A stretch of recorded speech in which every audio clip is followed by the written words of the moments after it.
हैं what is UPSC exam, UPSC exam है क्या, syllabus of UPSC stage wise की first stage, second stage, third stage, IFS, IPS, IRS, ISS. Today we will learn all about UPSC कि actual में UPSC है क्या, ये क्यों एग्जिस्ट करता है, हम क्यों इसका एग्जाम देते हैं और हम कौन कौन से इससे पोस्ट पा सकते हैं और इसकी हिस्ट्री क्या है, ये क्यों कंडक्ट किया गया, इसकी क्या स्थापना है। ये सारी चीज़ें डीपली आज हम यूपीएससी के बारे में जानेंगे और समझेंगे कि यूपीएससी का एग्जाम किस लिए होता है, इसकी स्किल्स क्यों ये देखता है हमारे अंदर। ये सारी चीज़ें आज हम डेप्थ में डीपली जाके यूपीएससी के बारे में देखेंगे। तो ये वीडियो बहुत ही ज़्यादा इंटरेस्टिंग होने वाला है गाइस, तो प्लीज़ इस वीडियो को देखना और समझना और नॉलेज गेन करना। और इस वीडियो को मैं अलग अलग भागों में डिवाइड कर दूंगी जिससे कि आपको कोई प्रॉब्लम ना हो। अगर आप हिस्ट्री नहीं देखना चाह रहे हो, आप सिर्फ सिलेबस मान लो देखना चाह रहे हो, तो आप वो दूसरी वीडियो में देख सकते हो। इसलिए यूपीएससी का कॉन्सेप्ट मैं अलग अलग भागों में according to the table of content मैं बांट दूंगी जिससे कि आपको प्रॉब्लम ना हो।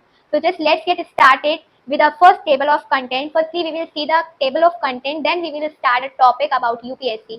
So just come and check the table of content. What we are going to learn about UPSC today in this first video of UPSC. And this is my first video, guys. Please मुझे ये ज़रूर comment करके बताना कि मैं ये video आपको इसमें सारी इन्फॉर्मेशन आपको दे पा रही हूँ या नहीं दे पा रही। So please be continue in this video and we will learn more and more things in every video in this channel. तो चलिए देखते हैं। तो अब हम स्क्रीन पर आ चुके हैं। तो right now we are going to learn about all about UPSC exam. UPSC का एग्जाम कैसे है, क्या है, क्यों है, सारी चीज़ें हम समझेंगे। तो आपकी क्वेरीज क्या है, मतलब कि टेबल ऑफ कंटेंट्स की हम इसमें क्या क्या समझने वाले हैं। तो हम इसमें क्या क्या समझने वाले हैं। What is UPSC exam, UPSC exam है क्या, क्यों है ये, टाइप ऑफ एग्जाम, किस टाइप का ये एग्जाम है, कि पेपर बेस्ड है या किस टाइप का है, ये सारी चीज़ें हम समझेंगे। नेक्स्ट क्या है इसमें, इसका डेवलपर कौन है और एडमिनिस्ट्रेटर कौन है। डेवलपर और एडमिनिस्ट्रेटर इज सेम थिंग, पर हम इसको समझेंगे। इसके बाद फिर क्या है, what this exam examine in a candidate. ये एग्जाम एक कैंडिडेट में, एक इंसान में क्या समझता है इस एग्जाम के थ्रू, कि कोई सामने वाला व्यक्ति इस एग्जाम के लायक है या किसी पोस्ट के लायक है या नहीं है। तो वो हम इस एग्जाम से क्या समझते हैं उस कैंडिडेट के बारे में। नेक्स्ट है नंबर 5 है what is the purpose for this exam. इस एग्जाम का आखिर पर्पस क्या है, क्यों होता है ये एग्जाम। नेक्स्ट है number 6 what was this exam started.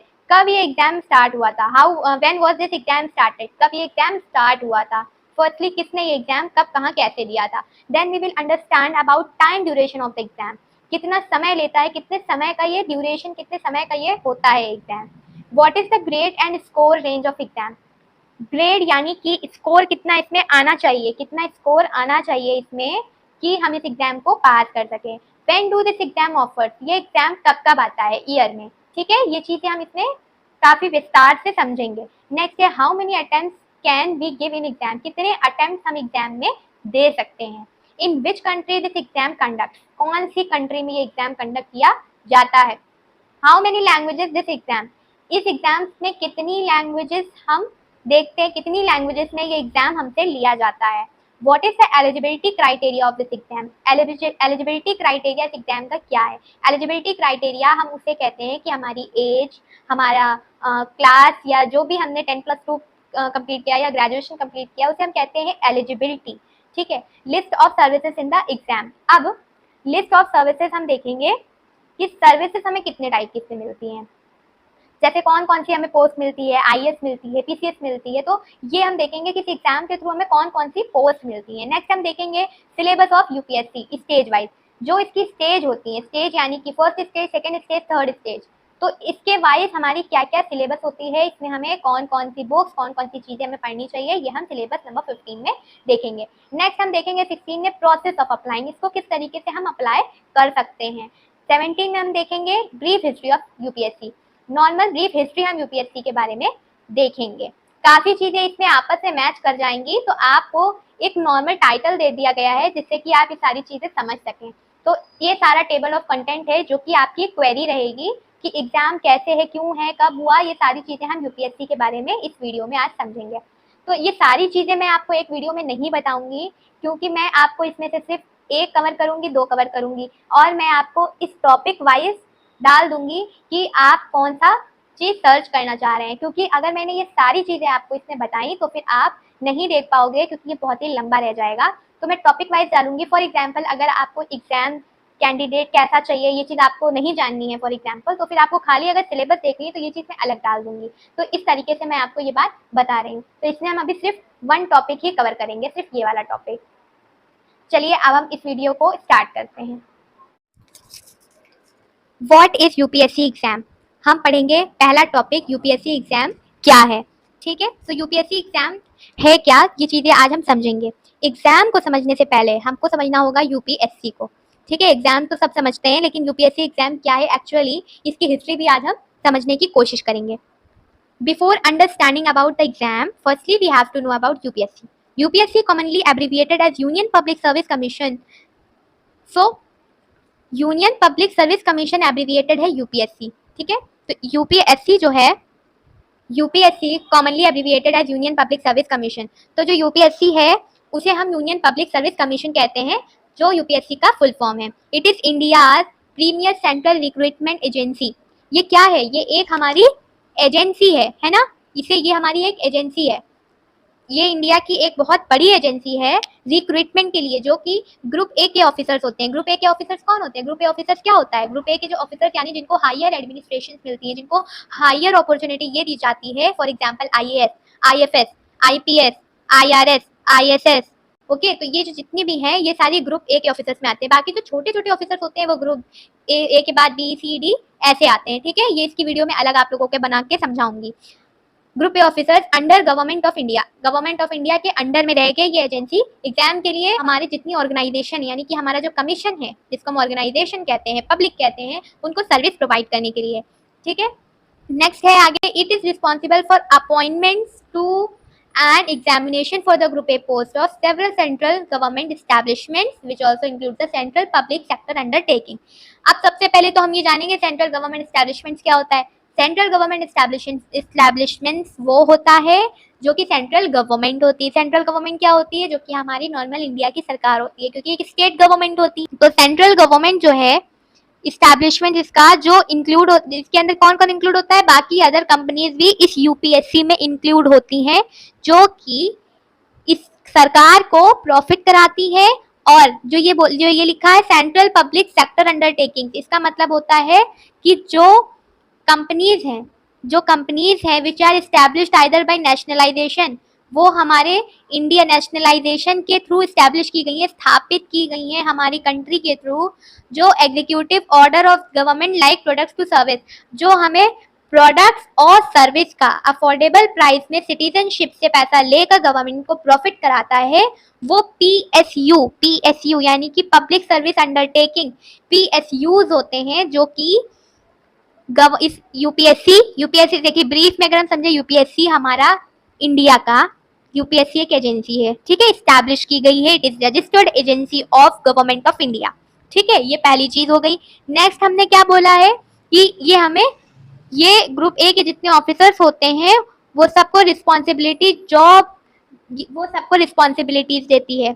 ठीक है, ये तो यूपीएससी का काम हो गया, ये यूपीएससी करती है।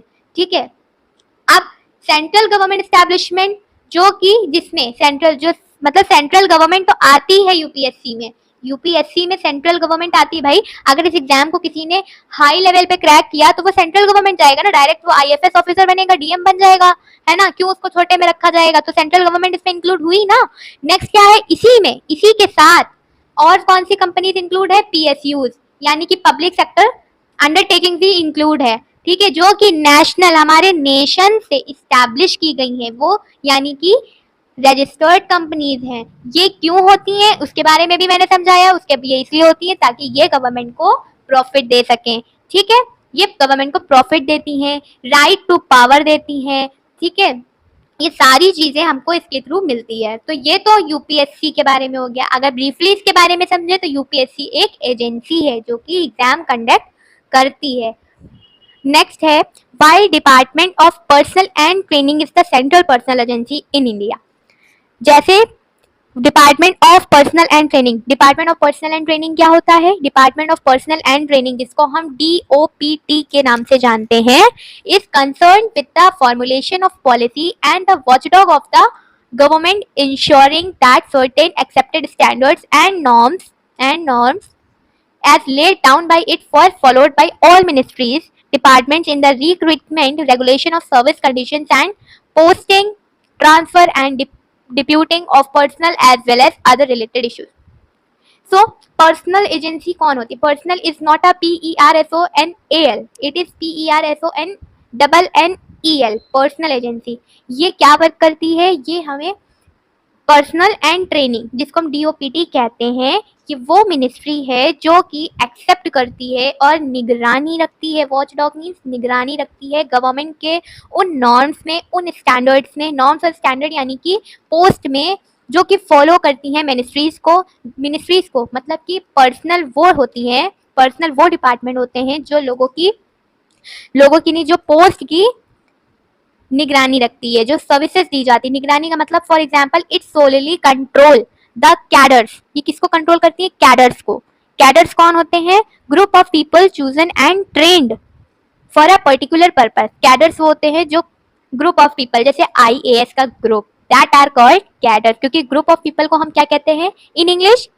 कैडर्स कहते हैं। ठीक है, तो इंडियन एडमिनिस्ट्रेटिव सर्विस यानी कि IAS, इन सब की निगरानी कौन रखता है कि ये ढंग से काम कर रहे हैं, नहीं कर रहे हैं? सब कौन रखता है? Department of personnel and training, DOPT इनकी निगरानी रखता है कि किस तरीके से काम हो रहा है। ठीक है, तो ये सब किसमें आते हैं? ये सब आते हैं UPSC के अंदर आते हैं ये। ठीक है, आपको समझ में आया? UPSC के अंदर इतने डिपार्टमेंट्स होते हैं जो कि रजिस्टर्ड होते हैं, ये सब निगरानी रखते हैं जब इन सबको एडमिनिस्ट्रेशन मिल जाता है। IFS ऑफिसर स्पेशली ये किसको देखते हैं? IAS को देखते हैं। और सेंट्रल सेक्रेटेरिएट, सॉरी गाइज थोड़ा सा ज़्यादा बोलने के चक्कर में मुझसे ना निकल पा रहा हो तो don't worry about that. Central secretariat services यानी CSS का ये ध्यान रखते हैं। और अब हम थोड़ा अच्छे से भी समझ लेते हैं पर्सनल एजेंसी क्या है। Group of people which work for a large organisation और one of the arrive forces, arm forces. ठीक है, तो क्या है पर्सनल एजेंसी? वो होती है जिसकी स्पेलिंग PERSONNEL है, NAL नहीं है। पर्सनल तो वो पर्सनल हो गया यानी कि पर्सनल है। ठीक है, ये पर्सनल एजेंसी वो होती है, ये वो डिपार्टमेंट्स होते हैं जो IAS, आपको इतना जान लेना है कि ये IAS CSS की निगरानी रखते हैं कि किस तरीके से काम चल रहा है और अदर रिलेटेड इश्यूज, बाकी दूसरे इनसे रिलेटेड इश्यूज को समझते हैं। ठीक है, जितने भी फॉर्मुलेशन होते हैं ये सब निगरानी रखते हैं इन सारी चीज़ों में। तो UPSC स्पेशली है क्या, ये चीज़ हमने अब इसमें समझ लिया है। अब ये हम समझेंगे आगे। अदर वीडियो आपको मिलेगी, कौन सी मिलेगी अदर वीडियो? आपको अदर वीडियो मिलेगी किस चीज़ की? ग्रुप और classification of central government group समझेंगे, जो A है, B है, C है, D है, ये सब हम ग्रुप समझेंगे। और classification of central government post. ठीक है, क्लासिफाई करेंगे हम गवर्नमेंट की पोस्ट में। ये आपको नेक्स्ट वीडियो तो नहीं होगी, ये आपकी रैंडम वीडियो अलग आ जाएगी, तो आप इस पे ध्यान रखिएगा। मैं आपको कम्युनिटी पे इन्फॉर्म कर दूंगी। अब देखिए, हम जानते हैं ये किस टाइप का एग्जाम है। This is a paper based type exam. ठीक है, ये पेपर बेस्ड टाइप एग्जाम है। और इसके बाद जो होता है वो होता है हमारा इंटरव्यू। ठीक है, पहला आपका पेपर बेस्ड रहता है, नेक्स्ट आपका होता है इंटरव्यू। तो ये कुछ इस तरीके से UPSC के बारे में है। इसके बाद हम पढ़ेंगे डेवलपर एंड एडमिनिस्ट्रेटर और डेवलपर के बारे में हम इसकी नेक्स्ट वीडियो देखेंगे। तो गाइज इसकी नेक्स्ट वीडियो देख लेना। और अगर आपको इसमें से कोई क्वेरी ना समझ में आई हो, जो चीज़ें आपको ना समझ में आई हो, तो वो आप कमेंट बॉक्स में डालना। मैं आपको बहुत अच्छे से वापस से नेक्स्ट वीडियो में समझा दूंगी, फिर से वीडियो बना दूंगी और आपको समझाऊंगी। ठीक है, तो अभी मैंने आज के लिए आपको सिर्फ इतना बताया कि UPSC एग्जाम स्पेशली है क्या, हाउ डज इट वर्क, इसका वर्क क्या है, इसके अंडर में कितनी एजेंसीज आती हैं। आज हमने समझा कि ये एक कमीशन एजेंसी है, ये एक एजेंसी है UPSC में जो इंटरव्यू लेते हैं, फॉर एग्जाम्पल डॉक्टर तनु जैन है, विकास सर है, ये सब इसके अंडर में वर्क करते हैं, है ना। They are not a UPSC, they were only the aspirant of UPSC and now they are officer, group A officers, है ना। ग्रुप A बताया मैंने, group A officer, but they are not UPSC, they are not agency. ठीक है, वो कोई agency में work नहीं है उनका। बट UPSC जो है एक एजेंसी है जो कि स्टैब्लिश हुई थी इंडिया में, यूनियन पब्लिक सर्विस कमीशन। इसकी जो हिस्ट्री है इसके बारे में भी हम आगे पढ़ेंगे। आज हमने ये पढ़ा कि UPSC क्या है, कैसे है ना। तो इसका हमने सब कुछ पढ़ लिया।